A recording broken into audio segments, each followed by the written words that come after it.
Fast track ನ್ಯಾಯಾಲಯಗಳಲ್ಲಿ ಒಂದು ವರ್ಷದ ಒಳಗಡೆ ನ್ಯಾಯ ತೀರ್ಪು ಬರಬೇಕು. ಮಕ್ಕಳ ಸುರಕ್ಷತೆಯ ಬಗ್ಗೆ ಸದನಗಳಲ್ಲಿ ರಾಜಕಾರಣಿಗಳು ಯಾಕೆ ಮಾತಾಡ್ತಾ ಇಲ್ಲ? ನಿಮ್ಮನ್ನ ಆರಿಸಿ ಕಳಿಸಿರ್ತಕ್ಕಂಥದ್ದು ಯಾಕೆ? ಸೆಂಟ ಹರಿತಿದ್ದೀರಾ? ಬಂಧುಗಳೇ ನಮಸ್ಕಾರ, ನಾನು ವೀರನಗೌಡ. ಸ್ನೇಹಿತರೆ, ಇಂದು ನಾವು ಚರ್ಚಿಸಲಿ ಇರ್ತಕ್ಕಂತಹ ವಿಷಯ ಅತ್ಯಂತ ನೋವಿನ, ಗಂಭೀರ ಮತ್ತು ಸಮಾಜ ತಲೆ ತಗ್ಗಿಸುವಂತಹ ವಿಷಯವನ್ನ ನಾವು ಇವತ್ತು ಚರ್ಚೆ ಮಾಡ್ತಾ ಇದ್ದೇವೆ. ಸ್ನೇಹಿತರೆ, ಇದು ಬರೀ ಕೇವಲ ಒಂದು ಕ್ರಿಮಿನಲ್ ಪ್ರಕರಣವಲ್ಲ, ಇದು ಮಕ್ಕಳ ಸುರಕ್ಷತೆಯ ಕುರಿತು ಗಂಭೀರವಾದಂತಹ ಪ್ರಶ್ನೆಗಳನ್ನು ಎತ್ತುವಂತಹ ವಿಷಯ ಇದಾಗಿದೆ. ಸ್ನೇಹಿತರೆ, ನಾವು ಮಾಧ್ಯಮಗಳ ವರದಿ ಪ್ರಕಾರ ನೋಡ್ತಾ ಹೋದ್ರೆ ಒಂದು 13 ವರ್ಷದ ಹುಡುಗಿ ಏನು ರಾಜಸ್ಥಾನದ ಶ್ರೀ ಗಂಗಾನಗರದಿಂದ ತನ್ನ ಸ್ನೇಹಿತೆ ವಿಜಯನಗರದಲ್ಲಿ ಇದ್ಲು, ಆಕೆಯನ್ನ ಮಾತನಾಡಿಸಬೇಕು ಎನ್ನುವಂತಹ ಕಾರಣಕ್ಕೆ ವಿಜಯನಗರಕ್ಕೆ ಹೋಗಿದ್ಲು. ಮತ್ತೆ ವಿಜಯನಗರದಿಂದ ಶ್ರೀ ಗಂಗಾನಗರಕ್ಕೆ ಬರುವಂತಹ ವೇಳೆಯಲ್ಲಿ ರಾಮಬಾಬು ಎನ್ನುವಂತಹ ಆಟೋ ರಿಕ್ಷಾ ಚಾಲಕ ಏನಿದ್ದಾನೆ, ನೀನು ಹತ್ತು, ನಾನು ನಿನ್ನನ್ನು ಡ್ರಾಪ್ ಮಾಡ್ತೇನೆ ಅಂತೇಳಿ ಆಕೆಯನ್ನ ಕರೆದೊಯ್ತಾನೆ. ಆಕೆಗೆ ಬರೀ 13 ವರ್ಷ, ವಿಚಾರವಂತಿಕೆಯು ಇನ್ನೂ ತಿಳಿಯದಂತಹ ವಯಸ್ಸು, ಆಕೆ ಮುಗ್ಧವಾಗಿ ತಂದೆಯ ವಯಸ್ಸು ಇರಬಹುದು ಎಂದು ಆತನನ್ನ ನಂಬಿ ಆ ಆಟೋ ರಿಕ್ಷಾವನ್ನ ಏರ್ತಾಳೆ. ಆದರೆ ಆ ಆಟೋ ರಿಕ್ಷಕ ಏನ್ ಮಾಡ್ತಾನೆ ಅಂತಂದ್ರೆ, ಸಂಧಿಗೊಂದಿಗಳಲ್ಲಿ ಬೇರೆ ಬೇರೆ ಕಡೆ ರೂಟ್ಗಳಿಗೆ ಹೋದಾಗ ನಮ್ಮ ಮನೆ ಇರುವುದು ಇಲ್ಲೇ ಹತ್ತಿರದಲ್ಲಿ, ಆಲ್ರೆಡಿ ಆಕೆ ಸಮೀಪ ಬಂದಿರ್ತಾಳೆ, ನಮ್ಮ ಮನೆ ಇರುವುದು ಇಲ್ಲೇ ಇದೆ, ನೀವು ಬೇರೆ ಕಡೆ ಹೋಗ್ತಾ ಇದ್ದೀರಿ ಅನ್ನುವಂತಹ ಮಾತನ್ನು ಹೇಳಿದಾಗ ಒಂದಿಷ್ಟು ಕೆಲಸ ಇದೆ ಅಂತೇಳಿ ಆಕೆಯನ್ನ ಹತ್ತಿಸ್ಕೊಂಡು ಲಾಡ್ಜ್ ಹತ್ರ ಕರ್ಕೊಂಡು ಹೋಗ್ತಾನೆ. ಅದಾದ ನಂತರ ಬಳಿಕ ಆಕೆಯನ್ನ ಕರಿತಾನೆ. 2 ನಿಮಿಷ, ಒಂದು ಕೆಲಸ ಇದೆ, ಇದನ್ನ ಮುಗಿಸ್ಕೊಂಡು ಹೋಗೋಣ ಅಂತೇಳಿ ಕರಿತಾನೆ. ಆ ಲಾಡ್ಜ್ ಮಾಲೀಕ ಏನಿದ್ದಾನೆ, ಆ ಲಾಡ್ಜ್ ಮಾಲೀಕನೂ ಸಮೇತ ಇದು ಒಂದು ಆರೋಪದಲ್ಲಿ ಸೇರಿದ್ದಾನೆ ಎನ್ನುವಂತಹ ಮಾತು ಕೂಡ ಕೇಳಿ ಬರ್ತಾ ಇದೆ. ಆತ ಒಂದಿಷ್ಟು ಹಣಕ್ಕೆ ಆ ಡಿಮ್ಯಾಂಡನ್ನು ಇಟ್ಟು ಆ ಹುಡುಗಿಯನ್ನ ಅಲ್ಲಿ ಸೇಲ್ ಮಾಡ್ತಾನೆ. ಅವರು ಆ 30ಕ್ಕಿಂತ ಹೆಚ್ಚು ಜನರು ಸುಮಾರು 5 ದಿನಗಳ ಕಾಲ ಆ ಹುಡುಗಿಯನ್ನ ಮುಕ್ಕಿತಾರೆ.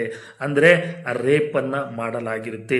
ಆ ಹುಡುಗಿ 5 ದಿನಗಳ ಕಾಲ 30ಕ್ಕಿಂತ ಹೆಚ್ಚು ಜನ ಅಂತಂದರೆ, ಅಯ್ಯೋ ಅಮ್ಮ, ನನ್ನನ್ನು ಬಿಟ್ಟು ಬಿಡಿ, ನಾನು ಇಲ್ಲಿಂದ ಹೋಗ್ತೇನೆ ಅಮ್ಮ ಅಂತೇಳಿ, ಅಪ್ಪ ಅಂತೇಳಿ ಎಷ್ಟು ಕಿರಿಚಾಡಿಕೊಂಡಿರ್ತಾಳೆ. ಅಣ್ಣ, ನಮ್ಮನ್ನು ಬಿಟ್ಬಿಡಿ, ಈ ರೀತಿಯಾಗಿ ಏನೆಲ್ಲ ಆಕೆ ಹೇಳಿರ್ತಾಳೆ, ಕಣ್ಣೀರಿಟ್ಟಿರ್ತಾಳೆ. ನರಕ ಯಾತನೆಯನ್ನ 5 ದಿನಗಳ ಕಾಲ ಆಕೆ ಅನುಭವಿಸಿದ್ದಾಳೆ. ಆದರೆ ಅಲ್ಲಿ ಯಾರೂ ಬರಲಿಲ್ಲ, ಮನುಷ್ಯತ್ವನೇ ಇಲ್ಲ, ನರರೂಪ ರಾಕ್ಷಸರು ಅಲ್ಲಿ ಇದ್ದಿದ್ದು. ಹಾಗಾಗಿ ಇಂತಹ ಪ್ರಕರಣದಲ್ಲಿ ಸಾರ್ವಜನಿಕರು ಕೂಡ ಕೆಲವೊಂದಿಷ್ಟು ಮೌನ ಇದ್ದಾರೆ. ಕೇಂದ್ರ ಸರ್ಕಾರ ಆಗಿರ್ಬೋದು, ರಾಜ್ಯ ಸರ್ಕಾರಗಳಾಗಿರ್ಬೋದು, ಇವರೆಲ್ಲರೂ ಕೂಡ ಏನು ಒಂದು ಪ್ರಶ್ನೆಗಳನ್ನು ಎತ್ತದಿರಲಿ, ಒಂದಿಷ್ಟು ಸಮಗ್ರವಾದಂತಹ ಕಾನೂನು ರೂಪಿಸುವಂತಹ ಮತ್ತು ಒಂದು ಮಾರ್ಗಸೂಚಿಗಳನ್ನು ಮಾಡ್ತಾ ಇಲ್ಲ. ಬೇಟಿ ಬಚಾವೋ ಬೇಟಿ ಪಡಾವೋ ಅಂತ ಹೇಳ್ತಾರೆ, ಆದರೆ ಮಣಿಪುರದಲ್ಲಿ ಬೆತ್ತಲೆ ಹೆಣ್ಣು ಮಕ್ಕಳು ಓಡಾಡಿದ್ರು ಆಗಲೂ ಕೂಡ ತಲೆ ಕೆಡಿಸ್ಕೊಳ್ಳ ಇಲ್ಲ, ಆಗಲೂ ಕೂಡ ಒಂದು ಮಾತನ್ನು ಆಡಲಿಲ್ಲ. ಅಂತಹ ಜನರ ನಡುವೆ, ಅಂತಹ ರಾಜಕಾರಣಿಗಳ ಮಧ್ಯೆ ನಾವಿದ್ದೇವೆ. ಅವರನ್ನು ಕೂಡ ಸಮರ್ಥನೆ ಮಾಡ್ಕೊಳ್ತಕ್ಕಂಥ ಕೀಳು ಮನೋಭಾವ ನಮ್ಮಲ್ಲಿದೆ ಎನ್ನುವಂಥದ್ದು. ಇದರಲ್ಲಿ ಕೇಂದ್ರ ಸರ್ಕಾರ ಆಗಿರಬಹುದು, ರಾಜ್ಯ ಸರ್ಕಾರ ಆಗಿರಬಹುದು, ಒಂದಿಷ್ಟು ಕಾನೂನುಗಳನ್ನು, ಕಠಿಣವಾದಂತಹ ಕಾನೂನುಗಳನ್ನು ರೂಪಿಸಬೇಕಾಗುತ್ತೆ. ಈ ಘಟನೆಯ ಹಿನ್ನೆಲೆ ಏನು ಅನ್ನುವಂಥದ್ದನ್ನು ನೋಡಿದ್ವಿ. ಈ ಅಪರಾಧಗಳು ಯಾಕೆ ಆಗ್ತವೆ? ಪೋಸ್ಕೋ ಅಂತೇಳಿ ಒಂದಿಷ್ಟು ಕಠಿಣ ಕಾನೂನು ಇರುವಾಗ, ಕಾಯ್ದೆ ಜಾರಿಯಲ್ಲಿರುವಾಗ ಆದರೂ ಕೂಡ ಇಂತಹ ಪ್ರಕರಣಗಳು ಯಾಕೆ ಆಗ್ತವೆ ಅಂತಂದರೆ, ಕಾನೂನಿನ ಮೇಲೆ ಭಯ ಕಡಿಮೆ ಆಗಿದೆ ಅವರಿಗೆ. ಕಾನೂನಿನ ಮೇಲೆ ಭಯ ಕಡಿಮೆ ಆಗಿದೆ. ತನಿಖೆ ಆಗುವಂತಹದ್ದು ನಿಗದಿತ ಸಮಯದಲ್ಲಿ ತನಿಖೆ ಆಗುವುದಿಲ್ಲ, ಲೇಟಾಗಿ ಆಗ್ತವೆ, ತನಿಖೆಗೆ ವಿಳಂಬ ಆಗುತ್ತೆ. ತನಿಖೆಗೆ ವಿಳಂಬ ಆದಾಗ ಸಾಕ್ಷಿಗಳನ್ನು ನಾಶ ಪಡಿಸ್ತಕ್ಕಂಥ ಅವಕಾಶ ಸಿಗುತ್ತೆ ಅವರಿಗೆ. ನ್ಯಾಯಾಂಗದ ಮೇಲೆ ಅವರು ಒಂದಿಷ್ಟು ಏನು ಫಾಸ್ಟ್ ಟ್ರ್ಯಾಕ್ ನ್ಯಾಯಾಲಯಗಳು ಇದ್ರೂ ಕೂಡ ಹಲವಾರು ವರ್ಷಗಳ ಕಾಲ ಇದು ಹೋಗುತ್ತೆ. ಹಾಗಾಗಿ ನ್ಯಾಯಾಲಯದ ಮೇಲೆ ಅವರಿಗೆ ಬಲವನ್ನ ಕಳೆದುಕೊಂಡಿದ್ದಾರೆ. ಕಾನೂನಿನ ಮೇಲೆ ಭಯ ಇಲ್ಲ. ಹಾಗಾಗಿ ಅವರು ಬಚಾವಾಗಲಿಕ್ಕೆ ಎಲ್ಲ ರೀತಿಯಿಂದನೂ ಟ್ರೈ ಮಾಡ್ತಕ್ಕಂಥ ಕೆಲಸ ಮಾಡ್ತಾರೆ. ಹಾಗಾದರೆ ಏನು ಬದಲಾಗಬೇಕು? ರಾಜ್ಯ ಸರ್ಕಾರಗಳು ಮತ್ತು ಕೇಂದ್ರ ಸರ್ಕಾರಗಳು ಯಾವ ರೀತಿಯೆಲ್ಲ ಒಂದಿಷ್ಟು ರೂಪಿಸಬೇಕು ಅನ್ನುವಂಥದ್ದನ್ನು ನೋಡ್ತಾ ಹೋದರೆ, ಕೇಂದ್ರ ಸರ್ಕಾರ ಕೆಲವೊಂದು ಕಠಿಣ ಕಾನೂನುಗಳನ್ನು ಜಾರಿಯನ್ನಾಗಿ ಮಾಡಬೇಕಾಗುತ್ತೆ. ನಂತರದಲ್ಲಿ ರಾಜ್ಯ ಸರ್ಕಾರಗಳಿಗೆ ಒಂದಿಷ್ಟು ಮಾರ್ಗಸೂಚಿಗಳನ್ನು ಇವರು ಕೇಂದ್ರ ಸರ್ಕಾರ ಕೊಡಬೇಕಾಗತ್ತೆ. ಇನ್ನು ರಾಜ್ಯ ಸರ್ಕಾರ ಏನು ಮಾಡಬೇಕು? ರಾಜ್ಯ ಸರ್ಕಾರ ಒಂದು ಪೊಲೀಸ್ ಸುಧಾರಣೆಯನ್ನು ಮಾಡಬೇಕು, ಒಂದು ವಿಶೇಷ ತರಬೇತಿಯನ್ನು ಕೊಡಬೇಕು, ಮಕ್ಕಳ ರಕ್ಷಣೆ ಮತ್ತು ಸುಧಾರಣೆಯನ್ನು ಮಾಡಬೇಕು. ಶಾಲಾ ಶಿಕ್ಷಣದಲ್ಲಿ ಮಕ್ಕಳ ಸುರಕ್ಷತೆಯ ಶಿಕ್ಷಣವನ್ನು ಕೂಡ ಕೊಡಬೇಕು. ಇಂಪಾರ್ಟೆಂಟ್, ಮಕ್ಕಳ ಸುರಕ್ಷತಾ ಶಿಕ್ಷಣವನ್ನು ಕೂಡ ಶಾಲೆಯಲ್ಲಿ ಕೊಡಬೇಕು. ಇನ್ನು ಸಮಾಜ ಏನು, ನನ್ಗೆ ಯಾಕೆ ಬೇಕು, ಏನು ನಡೆದಿದೆ ಅಂತೇಳಿ ಸುಮ್ಮನೆ ಹೋಗ್ತಿರಲ್ವಾ? ಒಂದು ಎಲ್ಲಾದರೂ ನಿಮ್ಮ ಹತ್ತಿರದಲ್ಲಾಗಲಿ, ನಿಮ್ಮ ಬೇರೆ ಊರಲ್ಲಾಗಲಿ, ಬೇರೆ ರಾಜ್ಯದಲ್ಲಾಗಲಿ, ಎಲ್ಲೋ ಒಂದು ಜಿಲ್ಲೆಯಲ್ಲಿ ಪ್ರಕರಣ ಆದಾಗ ನಮ್ಗೆ ಯಾಕೆ ಬೇಕು ಅಂತೇಳಿ ಸುಮ್ಮನೆ ಇದ್ದರೆ ನಮ್ಮ ಮನೆಯ ಬುಡಕ್ಕೂ ಬರುವಂತಹ ಕಾಲ ಬಂದುಬಿಡುತ್ತೆ. ಹಾಗಾಗಿ ಒಂದು ಪತ್ರವನ್ನು ಬರೀರಿ, ನ್ಯಾಯಾಲಯದ ತೀರ್ಪು ಇದನ್ನ ಆದಷ್ಟು ಬೇಗ ತನಿಖೆ ಆಗಲಿ, ಪೊಲೀಸ್ ಸುಧಾರಣೆ ಇನ್ನಷ್ಟು ಹೆಚ್ಚಲಿ, ತನಿಖೆ ವಿಳಂಬ ಬೇಡ, ನ್ಯಾಯಾಲಯದಲ್ಲಿ ತೀರ್ಪು ಬೇಗನೆ ಬರಬೇಕು, ಇವರಿಗೆ ಮಕ್ಕಳಿಗೆ ಮತ್ತು ಅವರ ಹಿಂದೆ ಇರತಕ್ಕಂಥ ಸಾಕ್ಷಿಗಳಿಗೆ ರಕ್ಷಣೆ ಒದಗಿಸಬೇಕು. ಸಾಕ್ಷಿಗಳನ್ನು ಕೊಂಡುಕೊಳ್ತಾ ಇದ್ದಾರೆ, ಸಾಕ್ಷಿಗಳನ್ನು ಬೆದರಿಕೆ ಹಾಕ್ತಾ ಇದ್ದಾರೆ, ಸಾಕ್ಷಿಗಳಿಗೆ ಒಂದಿಷ್ಟು ಸುರಕ್ಷತೆಯನ್ನು ಕೊಡಬೇಕು, ಕಾನೂನಿನ ಬೆಂಬಲವನ್ನು ಕೊಡಬೇಕು. ಆ ಮುಖಾಂತರವಾಗಿ ಈ ಪ್ರಕರಣದಲ್ಲಿ ನ್ಯಾಯ ಸಿಗಬೇಕು ಅಂತೇಳಿ ಯಾರಾದರೂ ಒಬ್ಬರು ಪತ್ರ ಬರೆದಿದ್ದೀರೇನ್ರಿ? ನೀವು ಹೋಗಿ ಯೂಟ್ಯೂಬ್ಗಳಲ್ಲಿ ಮುಖಾಂತರ ಮಾತನಾಡಿ, ಫೇಸ್ಬುಕ್ಗಳ ಮುಖಾಂತರ ಮಾತನಾಡಿ. ಸಾಧ್ಯವಾದಷ್ಟು ಬರವಣಿಗೆ ಎನ್ನುವಂತಹದ್ದು ಬಹಳ ಇಂಪಾರ್ಟೆಂಟು.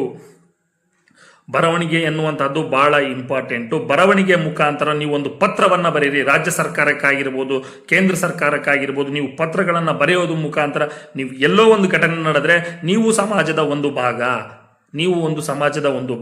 ನಿಮ್ಮ ಎದುರುಗಡೆ ಕಳ್ಳರಿದ್ದಾಗ, ನಿಮ್ಮ ಎದುರುಗಡೆ ಅತ್ಯಾಚಾರರು, ನಿಮ್ಮ ಎದುರುಗಡೆ ಕೊಲೆಗಾರರು ಇದ್ದಾಗ ನೀವು ಹೇಗೆ ಬಚಾವಾಗ್ತೀರಿ? ಅಂತಹ ಸಮಾಜ ನಿರ್ಮಾಣ ಆಗಬಾರದು ಅಂತಂದರೆ ನೀವುಗಳು, ಸಮಾಜವು ಕೂಡ ಇದರಲ್ಲಿ ಪಾತ್ರ ವಹಿಸಬೇಕು. ನೀವುಗಳು ಒಂದು ಪತ್ರವನ್ನು ಬರೀರಿ. ಏನಾದರೂ ಒಂದು ಘಟನೆ ಆದಾಗ ಒಂದು ಪೆನ್ನು, ಒಂದು ಪೇಪರು, ನಿಮಗೆ ಒಂದು ಪೋಸ್ಟ್ ಮಾಡಲಿಕ್ಕೆ ಒಂದು 50 ರೂಪಾಯಿ ಖರ್ಚಾಗುತ್ತೆ. ಒಂದು 52 ರೂಪಾಯಿ ನಿಮಗೆ ಖರ್ಚಾಗುತ್ತೆ. ಒಂದು ಪತ್ರವನ್ನು ಬರಿತಕ್ಕಂಥ ಕೆಲಸ ಮಾಡಿ. ಯಾಕೆಂತಂದರೆ ನಮ್ಮ ಅಕ್ಕ ಪಕ್ಕನೇ ಇಂತಹ ಕಾನೂನಿನ ಭಯ ಇಲ್ಲದೇನೆ ತನಿಖೆ ವಿಳಂಬ ಆಗುತ್ತೆ ಅಂತೇಳಿ ಗೊತ್ತಾಗಿ ಸಾಕ್ಷಿಗಳನ್ನು ನಾಶ ಮಾಡ್ತಕ್ಕಂಥವರು ಮತ್ತು ಪ್ರಭಾವಕ್ಕೆ ಒಳಗಾಗಿ ರಾಜಕಾರಣಿಗಳು ಅಮೇಧ್ಯವನ್ನು ತಿಂದುಕೊಂಡು, ಪೊಲೀಸರು ಅಮೇಧ್ಯವನ್ನು ತಿಂದುಕೊಂಡು ಇಂಥವರ ಪರ ನಿಲ್ಲುವಂಥವರನ್ನು ಬಿಡಬೇಕು ಅಂತಂದರೆ ತಾವು ಒಂದಿಷ್ಟು ಪತ್ರಗಳನ್ನು ಬರಿಬೇಕು. ಸರ್ಕಾರಕ್ಕೆ ಉಗಿಬೇಕು. ಅದ್ಯಾವುದೇ ಸರ್ಕಾರ ಇರಲಿ, ರಾಜ್ಯ ಸರ್ಕಾರ ಇರಲಿ, ಕೇಂದ್ರ ಸರ್ಕಾರ ಇರಲಿ, JDS ಇರಲಿ, ಕಾಂಗ್ರೆಸ್ ಇರಲಿ, BJP ಇರಲಿ, ಅಥವಾ ಇನ್ಯಾವುದು ಬೇರೆ ರಾಜ್ಯಗಳಲ್ಲಿ ಇನ್ಯಾವುದೋ ಬೇರೆ ಬೇರೆ ಪಕ್ಷಗಳಿರಲಿ, ಎಲ್ಲ ರಾಜಕಾರಣಿಗಳು ಅಷ್ಟೇ. ಸದನದಲ್ಲಿ ಮಕ್ಕಳ ಸುರಕ್ಷತೆಯ ಬಗ್ಗೆ ತಾವುಗಳು ಯಾಕೆ ಮಾತಾಡ್ತಾ ಇಲ್ಲ? ಮಕ್ಕಳ ಸುರಕ್ಷತೆಯ ಬಗ್ಗೆ ಸದನಗಳಲ್ಲಿ ರಾಜಕಾರಣಿಗಳು ಯಾಕೆ ಮಾತಾಡ್ತಾ ಇಲ್ಲ? ನಾನು ಇಡೀ ಭಾರತದಾದ್ಯಂತ ಎಲ್ಲ ರಾಜ್ಯಗಳು ಏನಿದ್ದಾವೆ, ಎಲ್ಲ ರಾಜ್ಯದ ಯಾರು MLAಗಳು, CMಗಳು, PM-ಗಳು, ಆಮೇಲೆ MP-ಗಳು ಎಲ್ರಿಗೂ ನಾನು ಹೇಳ್ತಾ ಇರ್ತಕ್ಕಂಥದ್ದು, ಯಾರ ಇದರ ಬಗ್ಗೆ ಸದನದಲ್ಲಿ ಮಾತನಾಡಿದ್ದೀರಿ ಅವರನ್ನು ಬಿಟ್ಟು ಇನ್ನುಳುಕಿದಂತೆ ನಾನು ಇಡೀ ಭಾರತದಾದ್ಯಂತ ಎಲ್ಲ ರಾಜಕಾರಣಿಗಳು ಏನು ಸೆಂಟ ಹರಿತಾ ಇದ್ದೀರ? ನೀವು ನಿಮ್ಮನ್ನು ಆರಿಸಿ ಕಳಿಸಿರ್ತಕ್ಕಂಥದ್ದು ಯಾಕೆ ಸೆಂಟ ಹರಿತಾ ಇದ್ದೀರಾ? ಇದನ್ನು ನಾವು ಪ್ರಶ್ನೆ ಮಾಡ್ತಾ ಇರತಕ್ಕಂಥದ್ದು. ನಿಮಗೆ ಒಂದು ಜವಾಬ್ದಾರಿ ಇದ್ದರೆ ನೀವು ಸಮರ್ಪಕವಾಗಿ ಇದು ತನಿಖೆ ವಿಳಂಬ ಆಗಬಾರ್ದು, ಇದು ಒಂದು ನಿಗದಿತ ಸಮಯ ಕೊಡಿ.